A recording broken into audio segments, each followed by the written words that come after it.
నా ఎడల నీ నమ్మకాన్ని ఒప్పు చేయనయ్యా. నీ చిత్తమే నాకు క్షేమము ఇలలో యేసయ్యా. నీ రాకకై నా ప్రాణం వేచి ఉందయ్యా. నీ రాజ్యమే నా గమ్యము నిరతం. నా ఊహకందరి నీ ప్రేమ, వర్ణనకందరి త్యాగాన్ని చేశావే. నీకే మహిమ, నీకే ఘనత.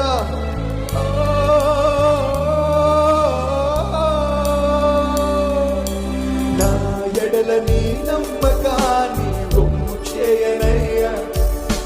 నీ చిత్తమే నాకు క్షేమము ఇలలో యేసయ్యా. నీ రాకకై నా ప్రాణం వేచి ఉన్నదయా. నీ రాజ్యమే నా గమ్యము నిరతము యేసయ్యా.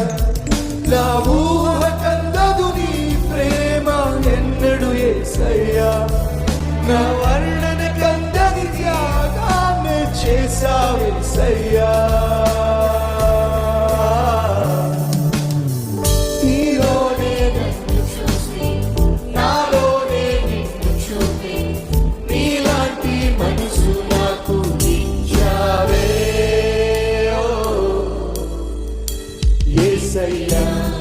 నీకే మహిమా ఘనత యేసయ్యా.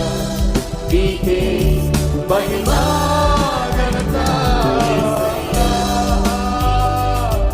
మహిమా ఘనత యేసయ్యా. నీకే మహిమా. నువ్వు వీడిలేను, చింతించలేను.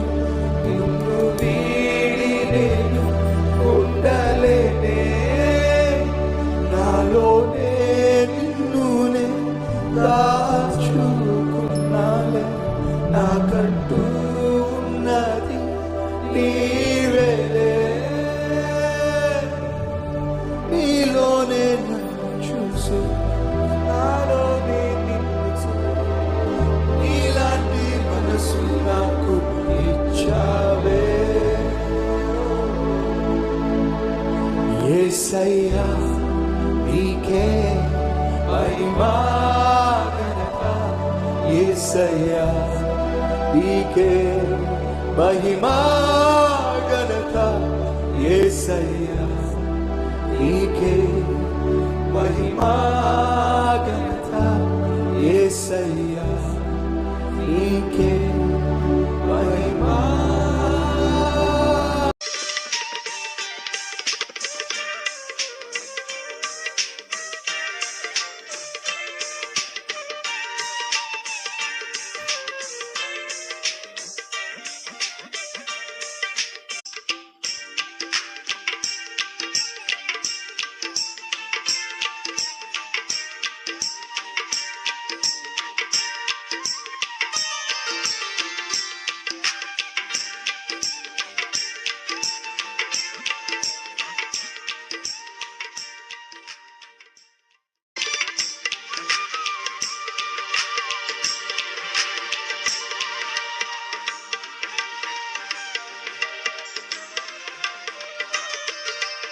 గమనించండి, అరగంట సేపు ప్రయాణం చేయడానికి ఏడుస్తున్నాం. గంట సేపు ప్రయాణం చేసి దేవుని సన్నిధికి రావడానికి ఇబ్బంది పడుతున్నాం. 2 గంటలు ఒకవేళ రానుపోను గంట అయితే 2 గంటల సేపు దేవుని సన్నిధికి వచ్చి వెళ్ళాలని చెప్పి లెక్కలేసుకుంటున్నాం. అయితే షేబా దేశపు రాణి సవాలు విసురుతుంది. గంటకు, అరగంటకు, 2 గంటలకి మీరు లెక్కలేసుకుంటున్నారు. నేను 7 నెలలు ప్రయాణం చేసి యెరూషలేములో ఉన్న యెహోవాను గూర్చి తెలుసుకోవడానికి వచ్చా. మరి మీ సంగతి ఏమిటి? తూర్పు దేశ జ్ఞానులో నక్షత్రము చూచి లోకరక్షకుడు జన్మించాడు అని చెప్పి యేసుక్రీస్తును ఆరాధించటానికి ఎంత దూరం ప్రయాణం చేసి వచ్చారో తెలుసా? తూర్పు దేశ జ్ఞానులు అనగా పర్షియా దేశం అయినా కావచ్చు, బబులోను దేశమైనా కావచ్చు, కొంతమంది భారతదేశం అని కూడా అంటారు. మరి తూర్పు దేశ జ్ఞానులు ఒకవేళ పర్షియా దేశం నుంచి కానీ, బబులోను దేశం గురించి కానీ ఒకవేళ వాళ్ళు ప్రయాణం చేసి వచ్చినట్లయితే ఎంత దూరం ప్రయాణం చేశారో తెలుసా? సుమారు 1000 కిలోమీటర్లు ప్రయాణం చేశారు. ఆ రోజుల్లో 1000 కిలోమీటర్లు ప్రయాణం చేసి రావాలంటే సుమారు 1 నుంచి 2 నెలలు టైం పడుతుంది. రావడానికి పోవడానికి ఒకవేళ 45 డేస్ యావరేజ్ తీసుకుంటే, రావడానికి పోవడానికి 45 డేస్, వెళ్ళడానికి 45 డేస్, మొత్తం కలిపి 3 నెలలు. ఎవరు వాళ్ళు? జ్ఞానులో. మీరు ఒకవేళ గూగుల్లోకి వెళ్ళి వచ్చినటువంటి ఆ తూర్పు దేశ జ్ఞానులు ఎవరు అని మీరు ఒకవేళ వెతికినట్లయితే కనిపించేది ఏంటో తెలుసా? జ్ఞానులని, స్కాలర్స్ అని, నక్షత్ర శాస్త్రము తెలిసిన వారని, రాజుల దగ్గర